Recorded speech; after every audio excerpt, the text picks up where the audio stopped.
État-major de la brigade des sapeurs-pompiers de Paris, 1 h du matin.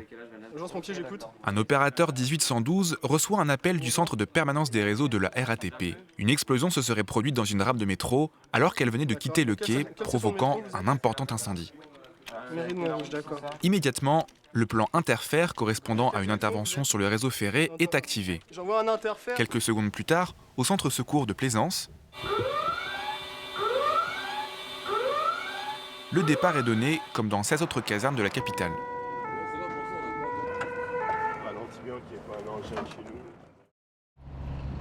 Moins de 5 minutes après que l'alerte ait été donnée, une cinquantaine de pompiers arrivent sur place.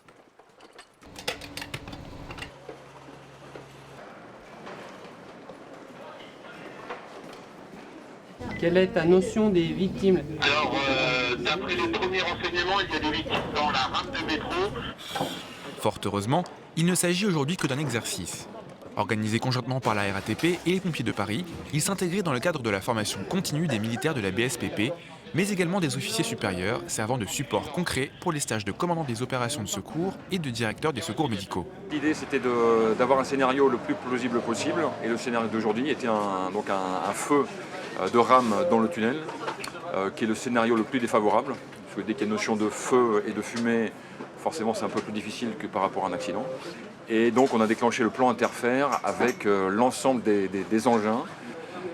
Et le scénario prévoyait, comme il y avait beaucoup de victimes, la notion de déclenchement du plan rouge.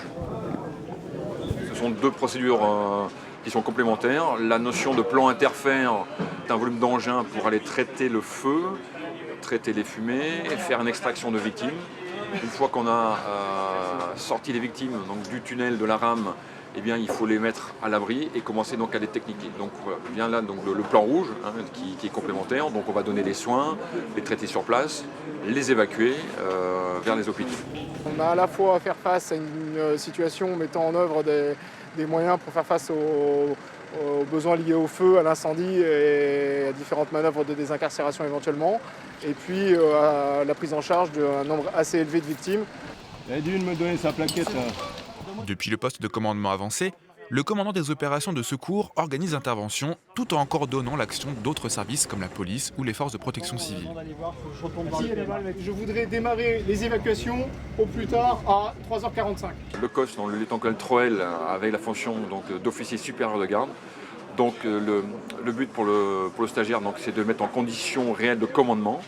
Donc, comme il y avait déclenchement d'un plan rouge, il y avait une montée en puissance des commandements. Donc, il commandait à la fois le directeur des secours médicaux et le premier officier. Donc, il avait ce rôle de chapeauter l'ensemble de la manœuvre en travaillant depuis le PC, mais en se déplaçant régulièrement également sur les lieux de l'incident. Actuellement, une seconde lance est en cours d'établissement.